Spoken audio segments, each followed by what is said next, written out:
جو بچہ ابھی دنیا میں نہیں آتا ہے شکم مادر میں، اس بچے کو جنین کہا جاتا ہے۔ کیوں؟ اس لیے کہ نگاہوں سے اوجھل ہے، ابھی ہم نے اسے نہیں دیکھا، ولادت کے بعد اسے دیکھا جائے گا۔ اسی طرح سے جنت، جنون، جنون اس لیے کہ اس کی جو شخص کی، انسان کی جو عقل ہے یہ پردہ خفا میں چلی جاتی ہے۔ اسی طرح سے جنت کا ایک معنی باغ ہے۔ اس کو ہم کیوں کہتے ہیں؟ اس لیے کہ اس کی جو زمین ہے، اگر آپ کوئی اوپر سے دیکھنا چاہے، جیسے آپ جہاز سے سفر کر رہے ہیں تو اس کی زمین آپ کو نظر نہیں آئے گی، بلکہ درخت اسے ڈھانپ لیتے ہیں۔ تو آپ دیکھیں کہ یہ جتنے بھی اس کے مشتقات ہیں، جنت ہے، جنین ہے، جنون ہے، جنہ ہے، مجنون ہے، جن ہے، ان تمام میں وہ جو اصل روح ہے، جس معنی کے لیے اس لفظ کو پہلی مرتبہ وضع کیا گیا تھا، وہ سب کے اندر آپ کو دکھائی دے گا۔ اسی طرح سے عصر کا مطلب ہے اسارہ، اسارہ کا مطلب ہے نچوڑ، جوہر۔ جب کسی چیز کا رس کشید کر لیا جائے تو اسے عصر کہتے ہیں، اسارہ کہتے ہیں، جوہر کہتے ہیں۔ جب 1,24,000 ختمی مرتبت کی ساری نبوتوں اور رسالتوں کا جب خلاصہ کیا گیا اسارہ، تو یہ ذات ختمی مرتبت اور بعثت ختمی مرتبت کی شکل میں ظاہر ہوا۔ اس لیے بعثت ختمی مرتبت کو بھی عصر کہا گیا ہے۔ غدیر یہ تمام انبیاء کی بعثتوں کا نچوڑ ہے، اس لیے غدیر کو بھی عصر کہا گیا۔ اسی طرح سے عصر عاشور، یہ کوشش کروں گا اپنی آج کی گفتگو کے آخر میں بیان کروں کہ خود یہ دن بظاہر تو ایک دن ہے، اگر مؤرخ کہے گا تو یہی کہے گا کہ سال کے بقیہ مہینوں میں سے کسی ایک مہینے کا ایک دن، لیکن یہ ایسا دن ہے جو ازل سے لے کے ابد تک تمام زمانوں پر محیط ہے۔ اس دن کی پروردگار قسم اٹھا رہا ہے، یہ عصر، اس سے مراد کیا ہے؟ یہ گفتگو کے آخری حصے میں کوشش کروں گا کہ ہم وہاں تک پہنچنے میں کامیاب ہو جائیں۔ اسی طرح سے عصر ظہور امام زمانہ، جو بشریت کا ایک آخری مرحلہ ہے، جہاں پر پوری انسانیت کا نچوڑ پیش کر دیا جائے گا، پھر آخری مرتبہ کمال انسانی اپنی تمام تر بالغی اور رشد اور تعالی کے مدارج طے کرتا ہو۔ اسی طرح سے قرآن حکیم کو بھی عصر کہا گیا ہے۔ قرآن مجید اسارہ ہے، جتنی بھی آسمانی کتابیں، جتنی بھی آسمانی صحیفے ہیں، صحف ابراہیم ہے، صحف موسیٰ ہے، تورات ہے، انجیل ہے، زبور ہے، ان سب کا جو اسارہ ہے، نچوڑ ہے، یہ خود قرآن مجید ہے۔ قرآن مجید محض ایک کتاب نہیں ہے کہ جس طرح سے مسلمانوں کے ہاں اس کو ثواب کے لیے وقف کر دیا گیا، نہ، اللہ نے قرآن مجید کو محض ثواب کے لیے نہیں اتارا ہے۔ ثواب کے حصول کے لیے ہمارے پاس ہزاروں کام ہیں، یہ چند جملے رک کر میں عظمت قرآن سے متعلق، اس لیے کہ خود کی اس موضوع کا براہ راست رکن اور حصہ ہے، اور خود پہلا مرحلہ جو عصر سے مراد اور عصر کا بارز ترین مصداق، خود جیسے کہ معصومین علیہ السلام نے بیان کیا، قرآن، یہ قرآن کیا ہے؟ قرآن محض کتاب ثواب نہیں ہے، محض کتاب تلاوت نہیں، اللہ نے صرف پڑھنے کے لیے، تلاوت کے لیے، ثواب کے لیے قرآن مجید کو نازل نہیں کیا۔ ثواب کے حصول کے لیے ہمارے پاس کتنے ذرائع ہیں، مثلا اگر کوئی پیاسے کو پانی پلا دے ثواب مل جائے گا، بھوکے کو کھانا کھلا دے ثواب مل جائے گا، راستے سے کنکر پتھر ہٹا دے ثواب مل جائے گا، اسی طرح سے کسی کی فقیر کی مدد کر دے اس کو ثواب مل جائے گا۔ قرآن محض کتاب ثواب نہیں ہے، قرآن نصاب انسانیت کا نام ہے، قرآن منشور انسانیت کا نام ہے۔ نصاب انسانیت یہ محض ایک لفظ نہیں ہے، قرآن نظام زندگی ہے، قرآن منشور حیات ہے، قرآن نصاب زندگی ہے۔ یہ بات جو اکثر آپ میری زبان سے سنتے ہیں، یہ اتنا اہم جملہ ہے کہ اس کو مزید بھی میں اگر کبھی موقع ملے گا، جب پروردگار نے توفیق دی، میں تکرار کرتا رہوں گا، اور وہ یہ کہ ہم انسان پیدا نہیں ہوئے بلکہ ہم انسان بننے کے لیے پیدا ہوئے۔ سوال ابھی جو ہمیں انسان کہا جاتا ہے یہ مجازن انسان کہا جاتا ہے، جس طرح سے ہم بہت سارے کام مجازن انجام دیتے ہیں۔ جیسے طب کا ایک طالب علم ہے، آپ نے اپنے بیٹے کو، بھتیجے کو میڈیکل کالج میں داخلہ دلوایا، 6 مہینے سال پڑھنے کے بعد جب وہ گھر میں آیا تو آپ نے اسے ڈاکٹر کہنا شروع کر دیا۔ ابھی تو ڈاکٹر نہیں بنا، ابھی تو شروعات ہیں، اس کے باوجود آپ اسے ڈاکٹر کہہ رہے ہیں۔ کیوں کہہ رہے ہیں؟ مجازن۔ کوئی آپ سے یہ بھی نہیں کہتا کہ آپ جھوٹ کیوں کہہ رہے ہیں، نہ، اسے جھوٹ نہیں کہا جاتا، یہ مجاز ہے۔ یعنی یہ جس راستے پہ چلا ہے اگر چلتا رہا تو ایک دن یہ ڈاکٹر بننے میں کامیاب ہو جائے گا، اسی لیے ہم اس کو ڈاکٹر کہہ رہے ہیں۔ اسی طرح سے اور بہت ساری مثالیں، مثلا ایک دینی طالب علم ہے، مدرسے میں گیا، 6 مہینے سال کے بعد جب پلٹا تو آپ نے اسے مولانا کہنا شروع کر دیا۔ ابھی تو عالم نہیں بنا ہے، ایک طالب علم ہے، شروعات ہے، لیکن آپ اسے عالم کہنا شروع ہو گئے، مولانا کہنا شروع ہو گئے، یہ مجاز ہے، یعنی جس راستے پہ چلا ہے۔ انسان کو جو انسان کہا جاتا ہے، ہم خود کو انسان سمجھتے ہیں، یہ دوسرے کو انسان کہتے ہیں، یہ مجازن ہے۔ کیوں؟ اس لیے کہ ہم میں اللہ نے حقیقی معنی میں انسان بننے کی صلاحیت رکھی ہے، استعداد رکھی ہے، صلاحیت اور قابلیت رکھی ہے۔ जितने भी मौजूदात हैं इंसान के अलावा, वो जमादात में से देख लीजिए, नबातात में से देख लीजिए, हत्ता हैवानात में से देख लीजिए, शेर पहले दिन से शेर है और आखिरी दिन भी वो शेर है और हमेशा शेर रहेगा। इसने यहाँ से कमाल रोश्त का मरहला नहीं तय करना। अगर एक गाय है, पहले दिन जब दुनिया में आई तो तभी ये गाय थी, और बाद में आखिरी जब ये मरेगी, खाया जाएगा, तब भी ये गाय है। जितने भी जानवर हैं, बकरी है और तमाम तर जितने भी जानवर हैं, ये पहले मरहले में वही हकीकत है, आखिरी मरहले में भी उनकी वही हकीकत है। तमाम जमादात, तमाम नबातात, तमाम हैवानात, लेकिन इंसान इन तमाम मौजूदात आलम की निस्बत ये फर्क रखता है कि अल्लाह ने इसमें इंसान बनने की सलाहियत रखी है, इस्तेदाद रखी है, लियाकत रखी है, काबिलियत रखी है। यानी अगर ये चाहे तो इंसान बन सकता है। अभी इंसान नहीं है, अभी ये मजाजन इंसान है, हकीकतन इंसान नहीं है। और अब इसने मजाज से हकीकत की तरफ सफर तय करना है, और खुदा न करे कि इंसान मजाज से हकीकत की तरफ सफर शुरू न करे। ये हैवान पैदा हुआ, हैवान जिंदगी गुजारेगा, हैवान मरेगा, और जब कयामत के दिन से उठाया जाएगा तो हैवानी शक्ल में उठाया जाएगा। ये खसारा का मतलब है, ये खुसरान का मतलब है, ये कुरान से ताल्लुक का मतलब है। ये इमाम शेशो, इमाम चहारों ने, इमाम अली ज़ैनुल आबिदीन ने, जब हजरत अबू सुमामा जनाब अबू हमजा सेमाली ने अर्ज किया कि फर्जंद रसूल, इस दफा जब मैं हज के लिए गया तो मामूल से ज्यादा रश था, खचा खच खाने काबा लोगों से भरा हुआ था। अब हाजी हैं, मुसलमान हैं, हज कर रहे हैं, इसके बावजूद देखें, सुने इमाम चहारुम ने क्या फरमाया। जैसे ही कहा कि अबू हमजा सेमाली ने कि फर्जंद रसूल, बहुत हुजूम था हर मकाम पर। हज के मौका पर तवाफ के दौरान असल सिरे से मैं हिजर असवद तक पहुंचने में कामयाब नहीं हो पा रहा था, इतनी भीड़ थी, इतने हाजी थे। इस दफा माशाअल्लाह हजरत ने फरमाया कि ना, हाजी तो बहुत कम थे। अर्ज किया फर्जंद रसूल, मैं खुद देख के आया हूं। फरमाया अब देखो, अब जब दो उंगलियों के दरमियान देखा है अबू हमजा सेमाली ने, तो खाना काबा के गिर्द कुछ खच्चर हैं, कुछ जानवर हैं, कुछ दरिंदे, कुछ वाशी हैं जो चक्कर लगा रहे हैं, बहुत कम इंसान है। ये हकीकत जो इंसान, इसलिए कहा गया, ये जो हदीस कुदसी है कि इत्तकू फिरासतल मोमिन फइन्नहु यंज़ुरु बिनूरिल्लाह, मोमिन की फिरासत से बचो कि मोमिन नूर खुदा से देखता है। जब मोमिन नूर खुदा से देखता है तो जाहिरी खाल फिर रुकावट नहीं बनती, और उस खाल के अंदर झांक कर देखता है कि इसके अंदर इंसानियत पाई जाती है, ये इसके अंदर दरिंदगी है, इसके अंदर हैवानियत है। ये जिस तरह से हम किसी की हिमाकत की जब मिसाल देना चाहें तो फिर गाय की मिसाल देते हैं कि फलां तो गाय है। अब मुझे नहीं मालूम आप ये मंजर कभी इस तरह से आपने देखा होगा। ये चूंकि मैं एक देहाती हूँ, खुद मेरे पास जानवर भी हैं, और इसी तरह से जब किसी गाय का एक बच्चा मर जाता है तो वो गाय वो दूध देना छोड़ देती है अपने बच्चे की मौत के सदमे में, उसकी जुदाई के गम में। अब वो दूध होते हुए, बेशक उसके अभी 3-4 दिन ही हुए हैं, बच्चा पैदा हुआ, मर गया, तो अब वो दूध रोक लेती है, खुद भी बीमार पड़ जाती है, तो अब उसके लिए भी जरूरी है और खुद मालिक भी चाहता है कि उसे दूध मिले। तब वो क्या करता है, बच्चा तो मर गया है, बच्चे के सोग में गाय दूध नहीं उतार रही है, तो वो उस मरे हुए बिछड़े को, बच्चे को इस तरह से उसका पेट चाक करता है, और पेट चाक करने के बाद उसमें से बाकी तमाम चीजों को निकालता है, इसमें भूसा भरता है और फिर उसको सी देता है। सिलाई करने के बाद कुछ फासले के ऊपर वही जो उसका जिल्द है, जो खाल है जिसके अंदर इसने भूसा भरा है, थोड़ा फासले पे इसको खड़ा करता है, और गाय खुश हो जाती है कि मेरा बच्चा वापस आ गया, वो दूध उतार देती है। ये गाय को जो धोखा हुआ, क्यों धोखा हुआ है? इसलिए कि गाय जाहिर बीन है, लेकिन मोमिन जाहिर बीन नहीं होता है। इत्तकू फिरासतल मोमिन फइन्नहु यंज़ुरु बिनूरिल्लाह, मोमिन की फिरासत से बचो कि मोमिन नूर खुदा से देखता है। मोमिन की निगाह बहुत दूर रस होती है, मोमिन बहुत दकीक होता है। अमीरुल मोमिन फरमाते कि लम लब्बस्तु वलम लुब्बिस अलैया, अली ने जिंदगी में कभी किसी को धोखा नहीं दिया, और कायनात में किसी फर्द में यह सलाहियत नहीं कि वो अली को धोखा दे सके। ये अमीरुल मोमिनीन है, और खुद मोमिन कय्यस होता है, आगाह होता है, बाबसीरत होता है, बाशऊर होता है। वो तमाम रुकावटों को, तमाम पर्दों को, तमाम तर मराहिल को इस तरह से गुजर कर दूसरे की हकीकत को समझ लेता है, इजहार करे न करे लेकिन उसकी हकीकत को जान लेता है कि इसके अंदर इंसानियत है। ये एक हैवान है जो इंसानी खाल में, इंसानी लिबास में इस तरह से मेरे सामने चल रहा है। ये तो हम जो पैदा हुए, दुनिया में आए, हम इंसान पैदा नहीं हुए।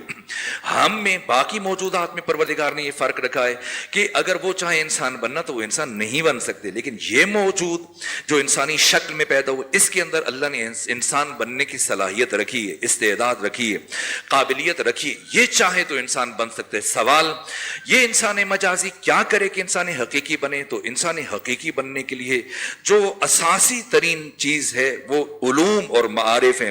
علم اور معرفت کے بغیر ممکن نہیں کہ کوئی انسان حقیقی معنی میں انسان بن سکے. انسان دو چیزوں کا مجموعہ ہے, ایک جسم ہے, ایک روح ہے. جسم وردی ہے, جسم لباس ہے, جسم پوشاک ہے, جسم مکان ہے. انسان کی اصل, اس کی حقیقت روح ہے. جس طرح سے جسم کی زندگی ہے اسی طرح سے روح کی زندگی ہے. جسم کو باقی رہنے کے لیے خوراک چاہیے, وہی جو ہم روزمرہ کھاتے ہیں, صبح ناشتہ کرتے ہیں, دن میں کھانا کھاتے ہیں, شام میں کھانا کھاتے ہیں. اسی طرح روح کو بھی زندہ رہنے کے لیے خوراک چاہیے, اور روح کی زندگی کا نام, روح کی خوراک کا نام علم ہے.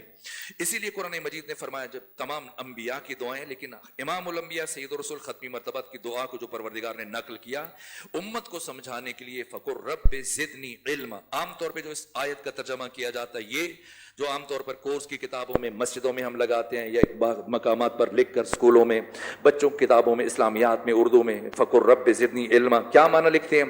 اے خدا میرے علم میں اضافہ فرما. درحال یہ معنی نہیں ہے, قطعی طور پر اس آیت کا یہ معنی نہیں.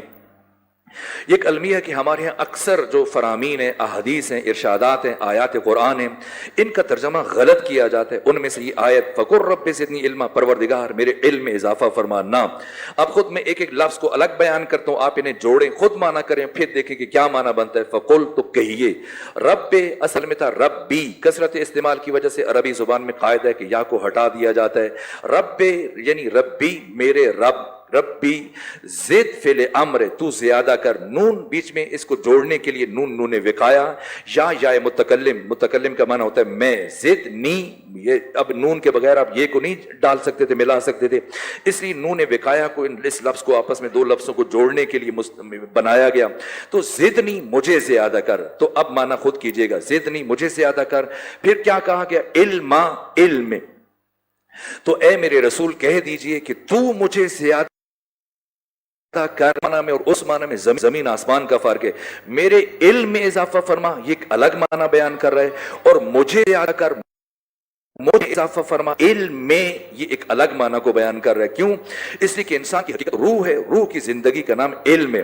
اگر انسان دنیا میں آیا اور اس نے علم حاصل, علم سے مراد یہ جزئی واقعات اور اس طرح کی چیزیں نہیں, علم حقائق کائنات, اسرار ہستی, یہ علم اگر انسان نے اپنی روح میں منتقل نہ کیا ہے تو اس کی روح اس طرح سے, دیکھیں جس طرح سے سوال اب ہم کرتے ہیں, وہ سوال جیسے انسان کے جسم کو بھوک لگتی ہے تو کیسے پتہ چلے کسے خوراک چاہیے تو اسے بھوک لگتی ہے, تو روح کو بھی انسان کو جب غذا کی طلب محسوس ہوتی ہے تو پھر انسان, روح کی بھوک کا نام ہے سوال. اللہ نے اس کے اندر سوال رکھا ہے, اور جیسے انسان کے اندر سوال پیدا ہو تو پھر سوال کا جواب تلاش کرنا چاہیے. اور اگر کوئی بیمار ہو جاتا ہے اسے بھوک نہیں لگتی, اگر جسم بیمار ہو جائے ایسے کو بھوک نہیں لگتی. پھر یہ ڈاکٹر کے پاس جاتے ہیں کہ ڈاکٹر صاحب مجھے بھوک نہیں لگتی ہے, مثلا پورا دن بھوکا رہنے کے باوجود بھی مجھے غذا کی طلب نہیں ہوتی, یہ بیماری ہے. اور اگر کسی کے اندر سوالات پیدا نہیں ہوتے, اس کے اندر علم کی خواہش پیدا نہیں ہوتی, اس کی روح بیمار ہے. اور اگر اس نے روح کا علاج نہ کیا تو رفتہ رفتہ اس کی روح مردہ ہو جائے گی. اب یہ زمین کے سینے کے اوپر ایک چلتی پھرتی لاش ہے. اس لیے بچوں میں جو سوال کی خود پروردگار نے صلاحیت رکھی ہے کہ بار بار پر سیکھنے کے لیے قدم قدم پر سوال کرتا ہے. خواتین میں اللہ نے جو بولنے کی زیادہ صلاحیت رکھی ہے, مثلا مرد میں خاتون میں بہت سارے فرق ہیں. ان میں سے ایک فرق یہ ہے کہ مرد کم بولتا ہے, خاتون زیادہ بولتی ہے. کیا کم بولنا چاہیے یا زیادہ بولنا چاہیے ایک الگ بات ہے, لیکن مرد زیادہ بولنا چاہیے, تب بھی نہیں بول سکتا چونکہ تھک جاتا ہے, چڑ جاتا ہے, غصے میں آ جاتا ہے. بہت کم مرد ہیں جن کو زیادہ بولنے کے لیے عادت ہوگی, لیکن اکثر مرد کم بولتے ہیں. لیکن ایک خاتون مسلسل بولتی ہے, گھنٹوں تک بولتی ہے, اور اس کے باوجود تھکتی بھی نہیں ہے. کیوں؟ یہ بری بات ہے؟ نہ, یہ اچھی بات ہے اگر اس کا مصرف صحیح کیا جائے. اللہ نے خاتون میں زیادہ بولنے کی صلاحیت رکھی ہے, مرد میں کم بولنے کی صلاحیت رکھی ہے. ہر ایک سے قدرت نے جو کام لینا ہوتا ہے اسی حساب سے پروردگار اس میں صلاحیت رکھتا ہے. مثلا دیکھ لیں آپ کے سامنے یہ چھوٹے بچے ہیں, جو بچے بڑے ہو گئے, جوان ہو گئے, آپ بچپن سے لے کے اب تک کا دیکھیں کہ آپ کیسے کھلونوں سے کھیلتے تھے. مثلا کوئی گاڑی سے کھیلتا ہے, کوئی پستول خریدتا ہے, کوئی بندوق خریدتا تھا. جب بھی رقم ملتی تھی عید کے موقع پر, سال کے بقیہ دنوں میں, تو اگر کوئی پوچھے باپ چچا تایا, کوئی بڑا پوچھے تو کیا چاہیے, کہیں گے آپ پسٹل لا کے دے دیجئے, گاڑی لا کے دیجئے, ریموٹ والی گاڑی لا دیجئے, فلاں چیز لا دیجئے, اسی سے کھیلے گا. اگر کبھی کسی نے گڑیا, آپ کبھی بھی نہیں کھیلے ہوں گے, بچہ گڑیا سے نہیں کھیلتا. لیکن اس کے برخلاف اگر بچی کو دیکھا جائے تو اسے اگر آپ پوچھیں گے تو وہ کس چیز کی فرمائش کرتی ہے, وہ گڑیا کی فرمائش کرتی ہے. حتیٰ اگر کوئی بڑا اسے گاڑی لا دے وہ رکھ لے گی, لیکن لینے کے بعد ایک سائڈ پہ رکھ دے گی, پستول دے گی ایک طرف رکھ دے گی, بندوق دے دے ایک طرف رکھ دے گی. कोई भी दूसरा खिलौना दें, बच्ची को एक तरफ रख देगी, लेकिन अगर आप गुड़िया को देंगे तो फिर दिन भर उसके साथ खेलती रहेगी, फिर एक गुड्डे के साथ उसकी शादी करेगी, उसको नहलाएगी, लिबास तब्दील करेगी। क्या है, चूंकि इसने मुस्तकबिल में मां बनना है, तो परवरदिगार ने जो काम इससे बाद में लेना है पहले दिन से वो सलाहियत उसके अंदर रखी है। इसी तरह से परवरदिगार कुदरत जो काम उसने मुस्तकबिल में लेना होता है पहले दिन से वो सलाहियत उसके अंदर रख देता है। तो जो खातून में अल्लाह ने ज्यादा बोलने की सलाहियत रखी है वो इसीलिए, आप देखें कि जितने भी मुतमद्दन मुहज़्ज़ब मुसक्कफ मुआशरे हैं, आप चले जाइए यूरोप में चले जाइए और दुनिया के बाशऊर मुआशरों में चले जाइए, वहां पर जो प्राइमरी सतह की जो तालीम है, इब्तिदाई सतह की तालीम है, वहां पर मर्द को पाबंदी है, मर्द नहीं पढ़ा सकता है। इंतजामी उमूर में ठीक है मर्द लेके चलेगा, लेकिन उस्ताद के लिए वहां पर खवातीन को मुंतखब किया जाता है छोटे बच्चों को पढ़ाने के लिए। क्यों? इसलिए कि मर्द के अंदर बर्दाश्त नहीं होती है।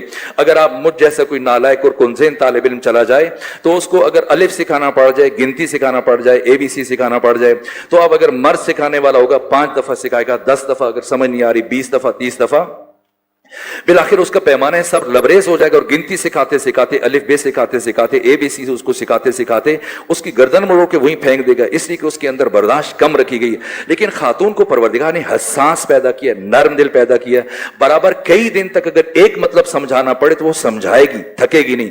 इसी तरह से अल्लाह ने खातून में ज्यादा बोलने की सलाहियत रखी है। क्यों?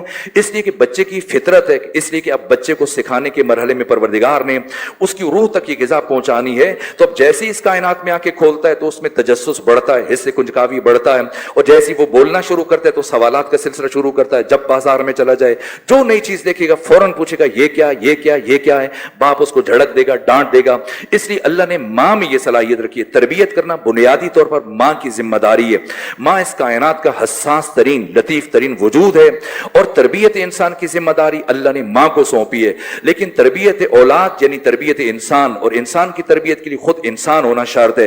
कोई हैवान किसी इंसान की तरबियत नहीं कर सकता, इसलिए हर खातून मां बनने की सलाहियत नहीं रखती। इसलिए पैगंबर इकराम इस्लाम ने सहाबा से फरमाया, मेरे सहाबा मुज़वला से बचो। किसी ने अर्ज किया या रसूल अल्लाह मुज़वला से क्या मुराद है?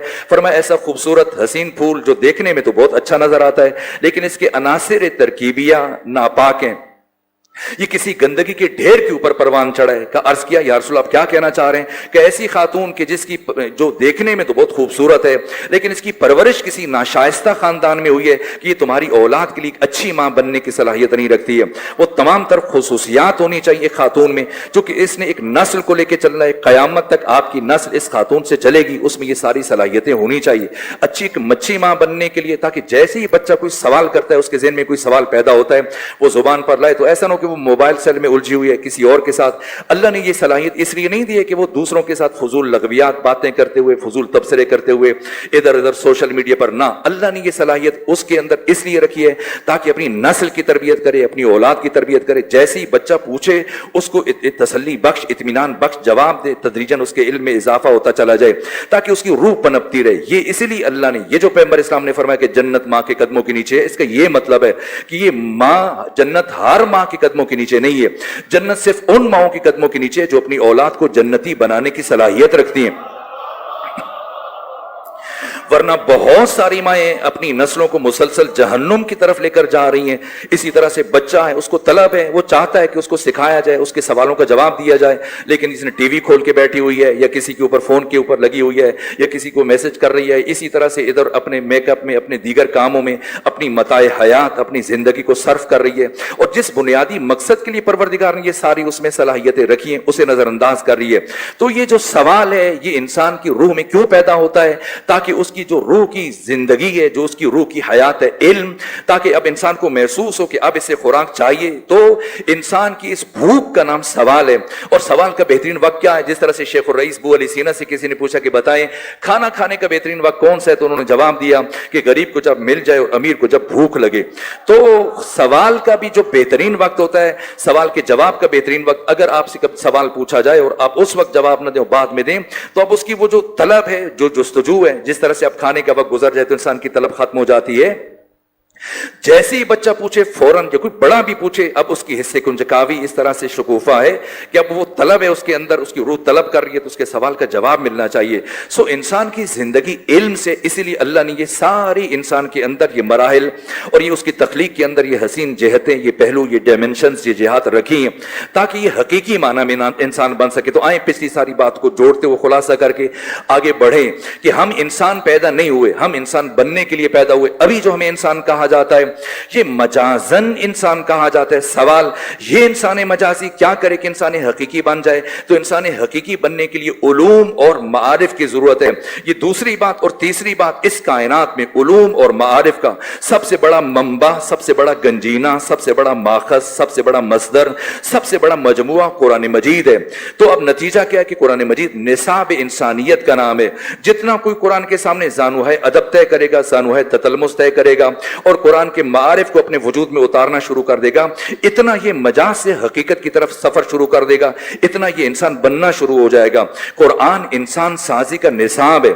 अगर किसी ने कुरान के सामने जानू है अदब तय न किए, कुरान को अपना उस्ताद न माना, कुरान को अपना मुअल्लिम और मुर्शिद करार न दिया, कुरान की शागिर्दी इख्तियार न की, हैवान पैदा हुआ, हैवान जिंदगी गुजारेगा, हैवान मर जाएगा, कयामत के दिन हैवान बन के उठेगा। सलावात भेजिए खानदान फातिमा।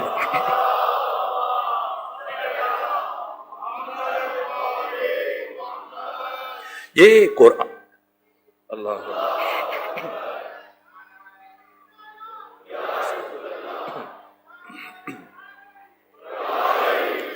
ये कुरान मजीद की अहमियत है, ये कुरान मजीद की अजमत है। कुरान निसाब इंसानी है। कुरान की बारगाह में हाजिर होना, इसीलिए मासूम ने फरमाया ये असर का एक मिसदाक कुरान है। और इंसान मजाज से हकीकत का सफर तब कर सकता है जब कुरान की शागिर्दी इख्तियार करे, कुरान को अपना मुअल्लिम माने, कुरान को अपना मुर्शिद माने। कुरान ऐसी चीज नहीं है कि जिसको इंसान इस तरह से सवाब के लिए वक्फ कर दे, मुर्दों के लिए वक्फ कर दे। जैसे कोई इंसान अब दुनिया से जाने लगा है, भाई अभी इसकी रूह अटकी हुई है, जल्दी से सूरह यासीन खोलें और पढ़ें। और अब जब जैसी अब मौत हो चुकी है, जहां घर में पड़ा है, जरा बैस के सराहने सूरह यासीन पढ़ें। कल तदफीन करनी है किसी को, मुर्दा के सिरहाने बैठकर सूरह यासीन पढ़े। फिर मरा, दूसरे दिन लोग आना शुरू हुए, कुरान पढ़ रहे हैं, तीसरे दिन सूरह पढ़ी जा रही है। इसी तरह से फिर जुमेरात के दिन, चेलोम के दिन बरसी आ रही है मरहूम की। जैसी मरता है फौरन कुरान खुल जाता है। जब तक जिंदा रहा तब कुरान कहां था? और ये सूरह यासीन जिसे मुर्दों के लिए हमारी सोसाइटी में वक्फ कर दिया गया है, अगर इसी यासीन को, इसी सूरह यासीन को इंसान पढ़े तो परवरदिगार क्या फरमाता है? लियुनज़िर मन काना हय्यन। ये कुरान हिदायत है उनके लिए जो जिंदा है। वो किताब जो विलादत के मौका पे खुलनी चाहिए थी, वो किताब इंतकाल के मौका पे खुल रही है। यही मुझे हैरत होती है, ये लाहौर क्या खूबसूरत सरजमीन है जिसे पाकिस्तान का दिल कहा जाता है। और इसे दिल होना चाहिए इसलिए कि पाकिस्तान के दिल में वो शख्सियत है जिसने पाकिस्तान का ख्वाब देखा है। मरहूम इकबाल क्या शख्सियत है, कुरान मजीद के वो तालिब इल्म। ये मैं बच्चों और जवानों से बात अर्ज करना चाहता हूँ। इकबाल मरहूम छोटे थे, बच्चे थे, तो ये बड़ी बाकायदगी से कुरान मजीद की तिलावत किया करते थे। यहाँ तक कि एक दिन जो नमाज फजर के बाद ये तिलावत कर रहे थे, उनके वालिद इनके पास आए, कहा इकबाल मुझे आपसे कुछ कहना है, जब तिलावत मुकम्मल कर लें तो मेरे पास आइएगा, फिर मैं आपको बात कहूंगा। इकबाल ने तिलावत मुकम्मल की। मरहूम इकबाल ने कुरान रखा, बाप के पास गए कि क्या कहना चाहते हैं? कहा ना अभी मुनासिब वक्त नहीं, बाद में बताऊंगा, अभी आपके इम्तिहानात करीब हैं, आप तैयारी करें और जब इम्तिहानात हो जाएंगे फिर आपको मैं बताऊंगा। यहां तक कि जब इम्तिहानात वगैरह दे दिए मरहूम इकबाल ने, तो अब बाप के पास गए कि बताएं आप कुछ कहना चाह रहे थे। कहा मैं कुछ कहना चाहता हूं, बहुत जरूरी बात है, लेकिन अभी चूंकि आप इतने दिन पढ़ते रहे, इम्तिहानात की तैयारी करते रहे, थके हुए हैं, तो कुछ दिन आप इस्तिराहत कर लें, आराम कर लें। ये भी तरबियत का एक तरीका है। फौरी इंसान अगर बाप बेटे से बात कह देता है तो वो उस तरह से मुअस्सर नहीं होती है, वो उसको भूल जाता है। कुरान मजीद ने भी उसलूब इख्तियार किया है। मसलन आप देखें कुरान मजीद की 29 सूरतों के शुरू में जो हरूफ मुक़त्तआत हैं, अलिफ लाम मीम, इसी तरह से काफ या हा गैन साद, ये जो हरूफ मुक़त्तआत हैं, ये 29 सूरतों के शुरू में, और इनके अलग अलग फलसफे। एक फलसफा शहीद बाकर उस्ताद ने यह बयान किया और कि अरब दुनिया में एक तरीक़ेकार जो कुरान से पहले नहीं था और पहली मरतबा कुरान हकीम ने यह उसलूब इख्तियार किया। देखिए कि अहम तरीन बात, फौरी तौर पर किसी कोई खड़ा है और आप जैसी वो मिले तो आप उसे कहना शुरू कर दें तो उस बात का इब्तिदाई हिस्सा जाया चला जाएगा, या जैसी वो मुतवज्जि होगा तो अब बात का एक हिस्सा गुजर चुका होगा। इसलिए परवरदिगार ने यह उसलूब इख्तियार किया कि अब बहुत बड़ी बात कहनी है, बहुत अहम बात कहनी है, तो उसे कहने से पहले परवरदिगार ने यह अंदाज इख्तियार किया, इन हुरूफ का इस्तेमाल किया। الف لام میم کاف یا ہا عین صاد، ایک مرتبہ بشر کے کان کھڑے ہو گئی، کیا کہاں جانے لگا ہے؟ تو فوراً سے پروردگار اس کے بعد کہتے ہیں ذالک الکتاب لا ریب فیہ ھدی للمتقین۔ یہ اسلوب ہے، اگر کوئی ماں یا کوئی باپ اپنے بیٹے کو سمجھانا چاہتا ہے، سکھانا چاہتا ہے، اہم بات ہے، ضروری نصیحت ہے، تب بھی دفعتاً نہ کہہ دے کہ وہ اس کو اہمیت نہیں دے گا، پہلے خود اس چیز کی اہمیت کو اجاگر کرے۔ یہ انداز، یہ طریقہ کار مرحوم اقبال کے والد نے اختیار کیا، یہاں تک کہ پہلے کہا، پھر دوبارہ جب امتحانات ہو گئے کہا بتائیے آپ کچھ کہنا چاہ رہے تھے، تو کہا کہ ابھی آپ تھکے ہوئے ہیں، کچھ دن استراحت کریں پھر کہوں گا، یہاں تک کہ کچھ دن گزرے اور اب ان کو تجسس بڑھ رہا ہے کہ پتہ نہیں کیا بات ہے جو میرا باپ مجھ سے کہنا چاہتا ہے، یہاں تک کہ جو کچھ دن گزرنے کے بعد پھر جب گئے تو باپ نے کہا کہ دیکھیں آپ کو میں ہر روز دیکھتا ہوں، فجر کے بعد اتنے سالوں سے آپ قرآن مجید کی تلاوت کرتے ہیں، تو میرے دل میں یہ خیال ہے کہ میں آپ کا حق بنتا ہے کہ میں آپ کو یہ بات کہوں، آپ کو یہ نصیحت کروں۔ کیا نصیحت؟ کہ اقبال آج سے اس کے بعد سے جب بھی تلاوت کریں تو اس طرح سے تلاوت کرنا کہ گویا ابھی ابھی قرآن آپ کے اوپر نازل ہو رہا ہے۔ اگر قرآن پیغمبر اسلام پر نازل ہوا تو پیغمبر اسلام کے سینے پر قرآن کے نزول کا آپ کو کیا فائدہ ہے؟ آپ کو تب فائدہ پہنچے گا جب آپ کے اپنے دل کے اوپر قرآن مجید کا نزول ہونا شروع ہو جائے گا۔ تو اس طرح سے قرآن مجید کی تلاوت کرو تاکہ آپ وہ اس طرح سے کہ گویا خدا آپ سے مخاطب ہے اور آپ کے دل پر قرآن کی آیات کا نزول ہو رہا ہے۔ اقبال کہتے ہیں اتنی بڑی بات تھی، اتنی وزنی بات تھی کہ میں نے اسی دن سے قرآن مجید میں تدبر کرنا شروع کیا، قرآن کو پڑھنا شروع کیا، مطالعہ کرنا شروع کیا، غور و فکر کرنا شروع کیا۔ اگر آپ مجھ سے پوچھیں کہ سرزمین پاکستان میں قرآن حکیم کا، بر صغیر پاک و ہند میں، اردو زبان میں بنگلہ دیش ہے، ہندوستان ہے، پاکستان ہے، اس ساری سرزمین میں اہل تسنن، اہل تشیع میں سے قرآن مجید کا سب سے بڑا مفسر کون ہے؟ تو قرآن مجید کا سب سے بڑا مفسر اس اردو زبان میں قرآن مجید کا سب سے بڑا ترجمان مرحوم اقبال ہے۔ ظاہراً شاعر ہیں، ظاہراً فیلسوف ہیں، لیکن حقیقتاً اقبال قرآن کے ترجمان ہیں۔ جس طرح سے اقبال نے قرآن مجید کی ترجمانی کی ہے، میں یہاں ایک یونیورسٹی میں گیا ایک موقع پر، یوم حسین کے موقع پر، اس کے بعد پھر کسی نے سوال کیا کہ کیوں قرآن مجید کے حوالے سے حسین اور قرآن کے عنوان سے نشست تھی، تو ایک طالب علم نے سوال کیا کہ قرآن مجید کی کوئی بہترین تفسیر کا نام بتائیے۔ میں نے کہا کلیات اقبال۔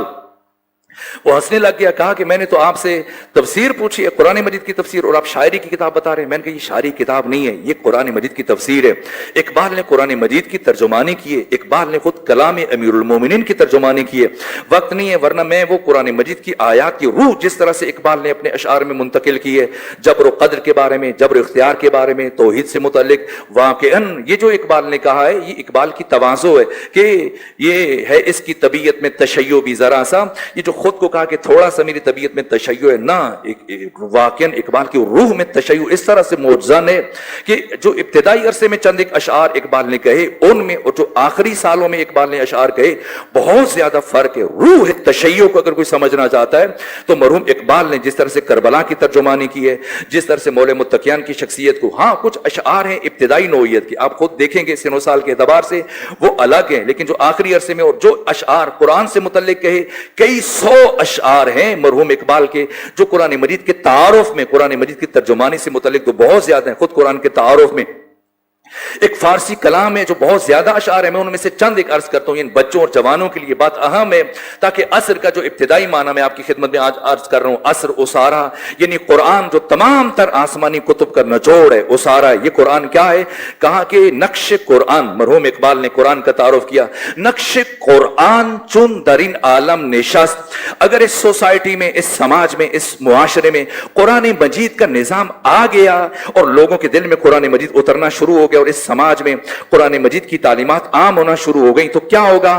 نقش قرآن چون درین عالم نشست، نقش ہائے پاپ و کاہندہ شکست۔ پھر سوشلزم کے لیے، کیمونزم کے لیے، مارکسزم کے لیے، کیپیٹلزم کے لیے، امپیریلزم کے لیے، دنیا کے کسی نظام کے لیے کوئی جگہ نہیں بچے گی اگر اس کی قرآنی سماج بن گیا، اگر اس سماج میں حقیقتاً یہ جو ادھر ادھر کی باتوں کے پیچھے انسانوں کو جوہلا کے پیچھے دوڑایا جا رہا ہے، پامسٹوں کے پیچھے، نجومیوں کے پیچھے، مولویوں کے پیچھے، نہ، اگر قرآن آ گیا کسی سوسائٹی میں، نقش قرآن چون درین عالم نشست، نقش ہاں یہ پاپو کاہندہ شکست، پھر کسی نظام کے لیے کوئی جگہ نہیں بچی ہے۔ فاش گویم انچ در دل مزمرست، کہا کہ وہ بات جو آج تک میں نے دل میں چھپا کے رکھی ہے وہ آج اسے تشت ازبام کرنے لگا ہوں، آج اسے ظاہر کرنے لگا ہوں، آشکار کرنے لگا ہوں۔ فاش گویم انچ در دل مزمرست، ان کتابی نیز چیزیں دیگر است. کہا کہ جو بات آج تک میں نے دل میں چھپا رکھی تھی آج پہلی مرتبہ اسے آشکار کرنے لگا ہوں کہ قرآن یہ کتاب نہیں ہے, اسے کتاب نہ سمجھنا. یہ کیا ہے؟ ان کتابی نیز چیزیں دیگر است, یہ کچھ اور ہے. اقبال کیا ہے؟ یہاں تک کہ خود امریکہ کا یہ برطانیہ کا وزیر نو آبادیات جب مصر گیا اور مصر میں جب جامعۃ الازہر گیا جو اہل تسنن کی سب سے بڑی دینی درسگاہ ہے, وہاں پہنچ کر وہاں کے بڑے بڑے علماء سے افاضل سے کہا کہ میں قرآن مجید کا اگر کوئی انگلش میں ترجمہ ہے تو میں دیکھنا چاہتا ہوں. یہاں تک کہ برطانیہ کے وزیر نو آبادیات کو جب قرآن مجید کا انگریزی زبان میں ترجمہ پیش کیا گیا, جیسی دکھایا تو قرآن کائنات میں اتفاق نامی چیز وجود نہیں رکھتی. یہ جو ہم کہتے ہیں کہ اتفاقاً ایسے ہو گیا, نا. مرحوم ارسطو کہتے ہیں کہ نظام کائنات نظام علل و اسباب ہے, یہ رابطوں کا جہان ہے اور نظام علل و اسباب ہے. ہر کام کے پیچھے گہری حکمت ہے, علت ہے, وجہ ہے, سبب ہے. اتفاق نامی چیز کائنات میں وجود نہیں رکھتی ہے. تو جیسے ہی ایک یہ گئے لائبریری میں اور چل کے کہا کہ مجھے قرآن کا کوئی انگریزی ترجمہ دکھائیں, تو وزیر نو آبادیات برطانیہ نے جیسی قرآن کھولا تو پہلی جو آیت سامنے نمودار ہوئی ہے ان ھذا القرآن یہدی للتی ہی اقوم.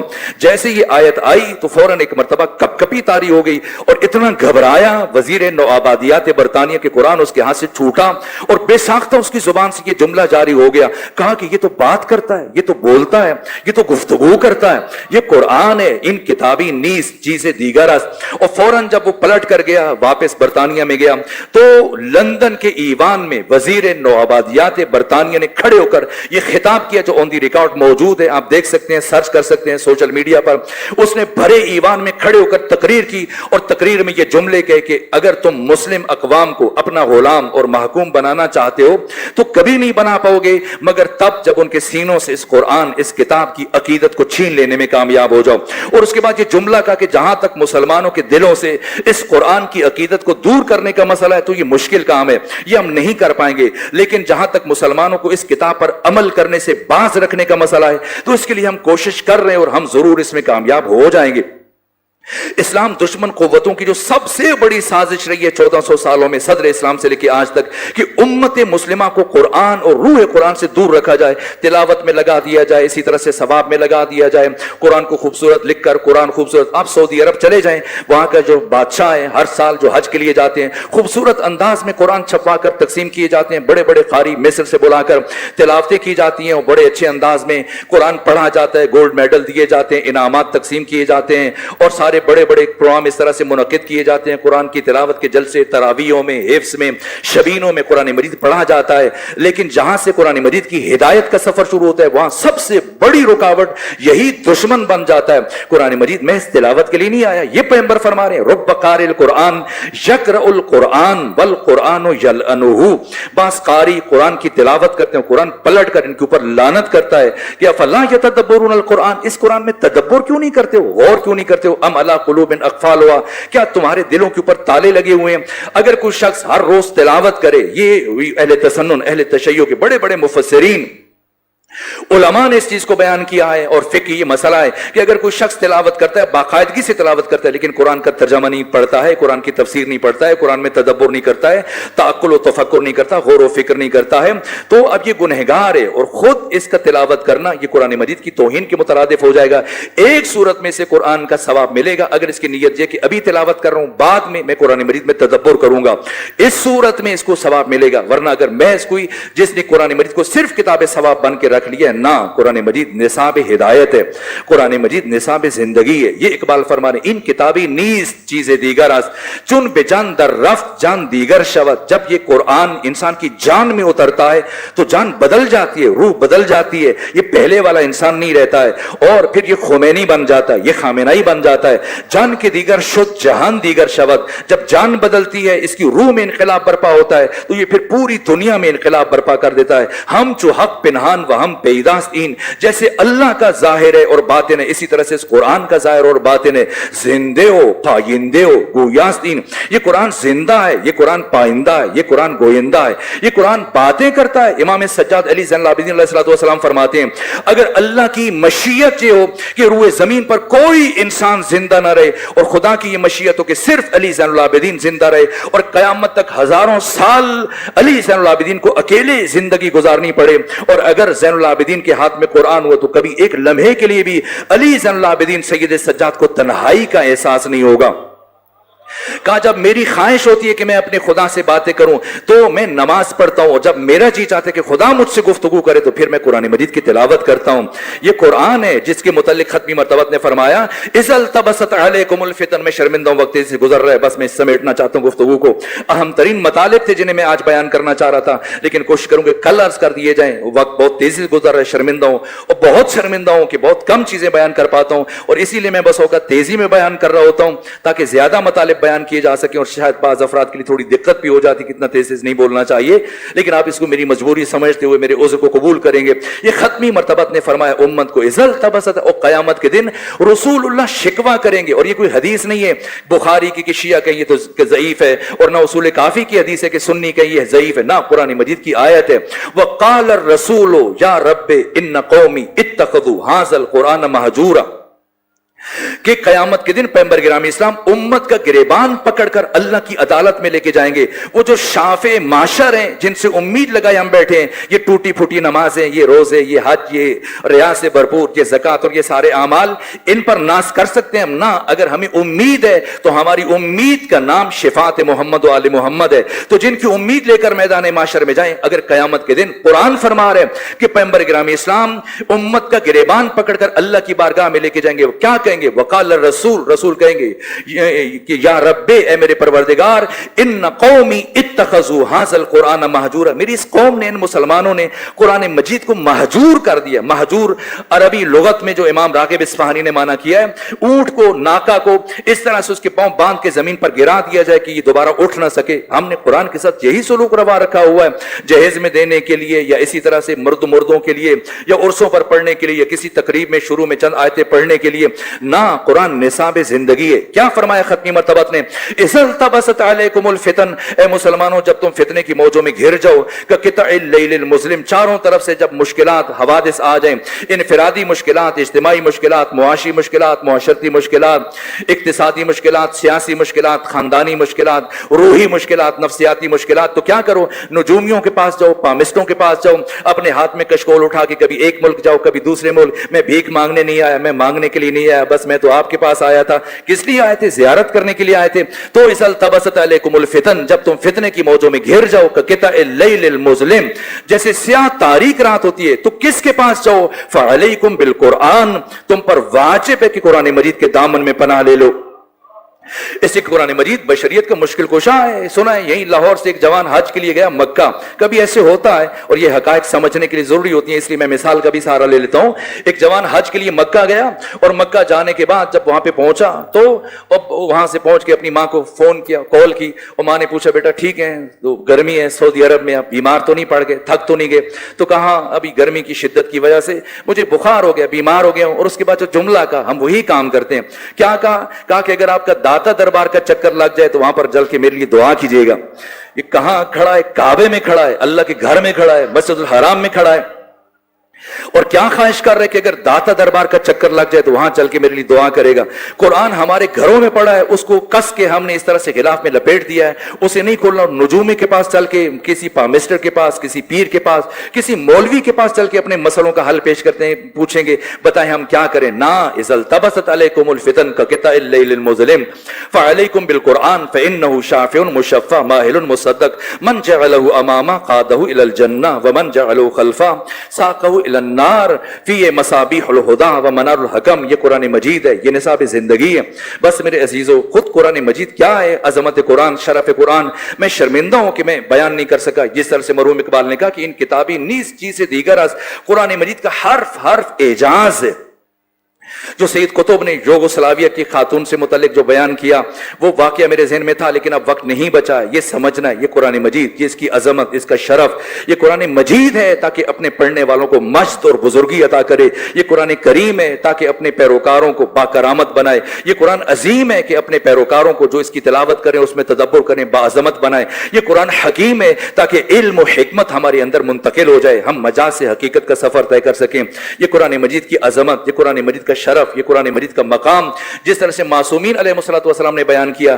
امام حسین نوک نیزہ پر جو قرآن مجید کی تلاوت کر رہے تھے، ایصال ثواب کے لیے قرآن نہیں پڑھ رہے تھے، گمراہ دلوں کی ہدایت کے لیے قرآن مجید پڑھ رہے تھے۔ बस मेरे अजीजों में शर्मिंदा हूं, आपने मेरी खुश्क बातों को तहम्मुल किया। कुरान मजीद, अजमत कुरान, शरफ कुरान के, लौ अनज़लना हाज़ल कुरान अला जबलिन लरअयतहु खाशियम मुतसद्दियम मिन खशियतिल्लाह व नुनज़्ज़िलु मिनल कुरान मा हुवा शिफ़ाउन व रहमतुल लिल मोमिनीन। ये कुरान सरासर शिफा है, ये कुरान सरासर रहमत है। और इस तरह से कुरान मजीद ला यमस्सु इल्लल मुताहरून, ये कुरान मजीद की अजमतें, शरफ है। और हुक्म ये है, मैं ऐसे मरहले पर पहुंचो जो कि वक्त नहीं बचा, तो बस यहीं से मैं अब दो जुमले अर्ज करके आपकी ज़हमत को तमाम कर दूं। ये कुरान मजीद की अजमत है कि अगर आप कुरान मजीद खोल कर बैठे हैं तो कोई भी आ जाए आप न खड़े हो, लेकिन हुसैन इब्ने अली, आपका ये शरफ, आपका ये मकाम है कि खुद आपके आने पर पैगंबर गिरामी इस्लाम ने मिंबर छोड़ा था। और अब सुने, आज मेरा जी चाह रहा है कि मैं उस हस्ती से मुतल्लिक एक जुमला अर्ज करूं। कौन? सानिए ज़हरा, अकीले बनी हाशिम, ज़ैनब बिन्ते अली, मुअल्लिमा कुरान, मुफस्सिरा कुरान, करबला की शेर दिल खातून, बतलतुल हुर्रिया। क्या शरफ है इस बीबी का, क्या मकाम है इस बीबी का। मैंने मोतबर रिवायात में पढ़ा है कि इमाम हुसैन अक्सर जब कुरान मजीद की तिलावत में मसरूफ हुआ करते थे तो इस बीबी के आने पर इमाम हुसैन उठकर खड़े हो जाया करते थे। गोया जिस बीबी की आमद पर, आने पर कुरान सामत भी ताजीमन उठ के खड़ा हो जाए, कुरान नातिक भी ताजीमन उठ के खड़ा हो जाए। ये ज़ैनब बिन्ते अली कौन है? अगर ये बीबी ना होती तो आज हम में से कोई भी इस मकाम पर ना होता। आए आज के दिन में इस 4 मुहर्रम को सानिए ज़हरा का शुक्रिया अदा करें, इसलिए कि मोहम्मद से लेकर महदी तक हर मासूम इस बीबी का शुक्रिया अदा कर रहे हैं। यहां तक कि आयतुल्लाह मरशी नजफी फरमाते हैं कि मैंने आका इमाम ज़माना को ख्वाब में देखा और मुझे इमाम ज़माना ने फरमाया, मरशी जाओ फलां गली में एक शायर रहता है, उसे चल के मेरा सलाम पहुंचाओ और उससे कहना कि रात जो अशआर तुमने लिखे हैं जमाने का इमाम तुम्हारा शुक्रिया अदा कर रहा है। आयतुल्लाह मरशी कहते हैं कि मैं उसी मकाम पर पहुंचा जो इमाम ने मुझे ख्वाब में तालीम दिया था, और जब मैं पहुंचा उस शायर को इमाम ज़माना का सलाम पहुंचाया और उसके बाद इमाम की तरफ से उन अशआर का शुक्रिया अदा किया। और मैं पलटने लगा तो मुझे ख्याल आया कि भला वो कैसे अशआर हैं जिनके लिए जमाने का इमाम इस शायर का शुक्रिया अदा कर रहा है। तो एक मरतबा मैंने उस शायर से कहा, ए शायर, अगर मुनासिब समझो तो वो कलाम मुझे भी दिखा दो, मैं भी देखना चाहता हूं। अब वो शायर जब कलाम उठाकर लाया तो उसका पहला शेर ये था कि सिर्र नई दर नई नवा मी मान अगर ज़ैनब नबूद, करबला दर करबला मी मांद अगर ज़ैनब नबूद, करबला करबला ही में रह जाती अगर ज़ैनब बिन्ते अली ना होती। 1,24,000 अंबिया की मेहनतों को बचाया हुसैन इब्ने अली ने। हुसैन की मेहनत को किसने बचाया?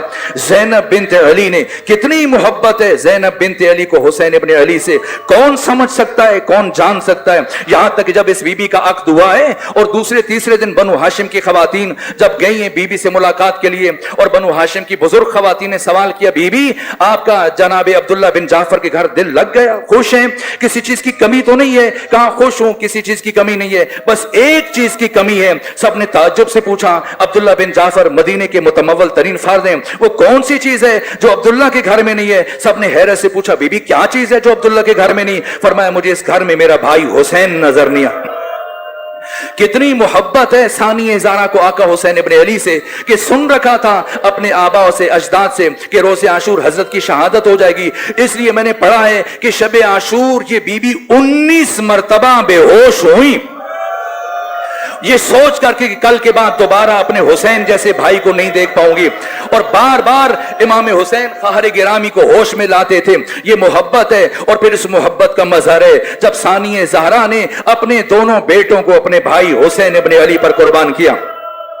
किसे कुर्बान किया? सारी रात शबे आशूर में सानिए ज़हरा अपने फर्जंदान ओन मोहम्मद को आमादा करती रही हैं, आरास्ता करती रही हैं और बताती रही कि कल जब कुर्बानियों का सिलसिला शुरू हो तो आपने कासिम से पहले, अली अकबर से पहले, अपने सब अजीजों से पहले आपने चाहकर खुद को अपने मामू हुसैन इब्ने अली पर कुर्बान करना है। और अगर कल आपको जंग करते हुए कोशिश करना कि उमर इब्ने साद तक पहुंचने में कामयाब हो जाओ, अपने बाबा के, अपने मामू के दुश्मन तक पहुंचने में, और उसका सर तन से जुदा कर दो। और बेटा जंग करते हुए अगर आपको दरिया फुरात तक पहुंचने का मौका मिल जाए तो खबरदार पानी ना पीजिएगा, इसलिए कि आपके मामू हुसैन के बच्चे प्यासे हैं। बस रोज़े आशूर आया और सुबह से कई मरतबा सानिए ज़हरा ने जैसे जैसे ओन मोहम्मद के चेहरों पर निगाह पड़ती, कहा बेटा अभी तक आप जिंदा हैं, अब शहादत के लिए नहीं गए? तो दोनों बेटे पलट कर मां से कहते हैं, अम्मा जब भी मामू के पास जाते हैं इजाजत तलब करने के लिए तो वो यही कहते हैं, ओन मोहम्मद तुम मेरी बहन ज़ैनब की निशानी। मैं तुम्हें कैसे रवाना कर दूं। यहां तक कि सानिया ज़ारा खुद तशरीफ लेकर गई, कहा भाई हुसैन मेरे इन दो बच्चों को खुदा के रास्ते में कबूल कीजिए। अब वो मरहला जैसे इजाजत मिली है, जनाब ओन को खुद आके हुसैन ने सवार किया, जनाब मोहम्मद को हजरत अबुल फजल अब्बास ने तैयार किया, आमादा किया, और दोनों भाई गए। वक्त नहीं बचा, मैं तफसील के साथ शायद न बयान कर सकूं, चंद जुमले अर्ज करूं। दोनों भाई गए और चलते हुए दोनों भाइयों ने तय किया कि मैं मेमना की तरफ से दुश्मन के लश्कर पे हमला करूंगा, तो मैसरा की तरफ से दुश्मन के लश्कर पे हमला करना, और हम दोनों हमला करते हुए कल्ब लश्कर तक पहुंचने की कोशिश करेंगे जहां उमर इब्ने साद खड़ा है, और हम उमर साद को कत्ल करने की कोशिश करेंगे। यहां तक कि दोनों भाई इस तरह से, अगरचे सिन वो नहीं है लेकिन अबुल फजल अब्बास के शागिर्द हैं, जाफर तैयार के पोते हैं, अली इब्ने अबी तालिब के नवासे हैं। जब जंग कर रहे थे तो कुश्तों के पुश्ते इस तरह से उलटते हुए आगे बढ़ते चले जा रहे थे, यहां तक कि वो मरहला आया कि दोनों भाई जो दरिया फुरात के किनारे तक पहुंचे, लेकिन पानी नहीं पिया, और फिर पलटकर एक मर्तबा उमर इब्ने साद ने ऐलान किया ये अली के नवासे हैं, ये जाफर तैयार जैसे शुजा इंसान के पोते हैं, यू कोई ये टुकड़ों की शक्ल में इनके मुकाबले में ना जाए, दस्ते जमी सब मिलकर हमला करो। एक मर्तबा मुख्तलिफ अकनाफ से सिपाही पलटे, और हर एक जिसके हाथ में जो हथियार था, नेज़े चल रहे थे, बर्छियां चल रही थी, तीर चल रहे थे, तलवारें चल रही थी, जिनके हाथों में गड़े हुए पत्थर थे, इन दो नौजवानों पर वो मुख्तलिफ अकनाफ से पत्थर मारे जा रहे थे। यहां तक एक शकी आगे बढ़ा, और आगे बढ़कर उसने पुष्ट से जनाबे ओन के सरे अक्तस के ऊपर गुर्ज मारा, और एक दूसरा शकी आगे बढ़ा, उसने आगे बढ़कर जनाब मोहम्मद के सरे अक़दस पर तलवार से वार किया। जिस तरह से आप कुरान को तिलावत के लिए खोलते हैं और इसी तरह से जनाब मोहम्मद का सर शगाफ्ता हुआ है, उसी लम्हे मोहम्मद की शहादत हुई है। जनाब ओन में रमक हयात बाकी थी, जैसे ही आवाज बुलंद की है, अम्मू हमारी मदद को आइए, अम्मू हमारा सलाम कबूल कीजिए। एक मरतबा हुसैन इब्ने अली अपने भाई अबुल फजल अब्बास के हमरा घोड़ों को एड़ लगाई है, ओन मोहम्मद की लाशों पर पहुंचे, जनाब हुसैन जनाब ओन की लाश पर पहुंचे, अभी रमा की हयात बाकी थी। एक मर्तबा कहने लगे, अम्मू जान रात मां ने हमें वसीयत की थी, रात मां ने हमें ताकीद की थी कि अगर दरियाए फुरात तक पहुंचने में कामयाब हो जाओ तो खबरदार पानी ना पीजिएगा। तो हमारी मां जनाब ज़ैनब को बता दीजिएगा। हम दोनों भाइयों ने पानी को हाथ नहीं लगाया, पानी को हाथ नहीं लगाया। जैसे ही जनाब ओनो मोहम्मद के लाशें पहुंचे, रोज़े आशूर जिस शहीद का लाशा मक्तल से आता था, जैसे ख़याम में लाशा पहुंचता था, सानिया ज़हरा सबसे पहले पहुंचने वाली बीबी सानिया ज़हरा उस लाशे का इस्तेकबाल करती थी। लेकिन जब ओनो मोहम्मद की लाशें आई हैं, ये पहला मरहला, सानिया ज़हरा नहीं आई है। यहां तक कि जब फिजा ने इत्तला दी है, बीबी का सर सजदे में मुसलसल परवरदिगार का शुक्र अदा कर रही है। यहां तक कि जब आपको उठा के लाया गया, आंख में अश्क नहीं है। एक मर्तबा दोनों भाइयों की लाशों के दरमियान बैठी हैं, एक हाथ ओन के सीने पर रखा, एक हाथ मोहम्मद के सीने पर रखा, कहा ओनो मोहम्मद तुम तो चले गए, बताओ अब मैं अपने हुसैन जैसे भाई पर किसे कुर्बान करूं। आशूर का दिन गुजर गया, यहां तक कि 11 मुहर्रम को यह कारवान चला है, लेकिन पलटकर ओनो मोहम्मद की लाशों पर नहीं गई है। बस एक मर्तबा दूर से देखा, आंखें बंद की, कहा ओनो मोहम्मद खुदा हाफिज। इसके बाद फिर शाम में जब रिहाई मिली है, शोहदा के सर लाए गए, सब शहीदों पर गिरिया किया। जैसे ही ओनो मोहम्मद के सर आए, बीबी ने गिरिया नहीं किया, बच्चों का नाम नहीं लिया। शाम के खातून ने कहा है शायद इन बच्चों की मां मर गई है।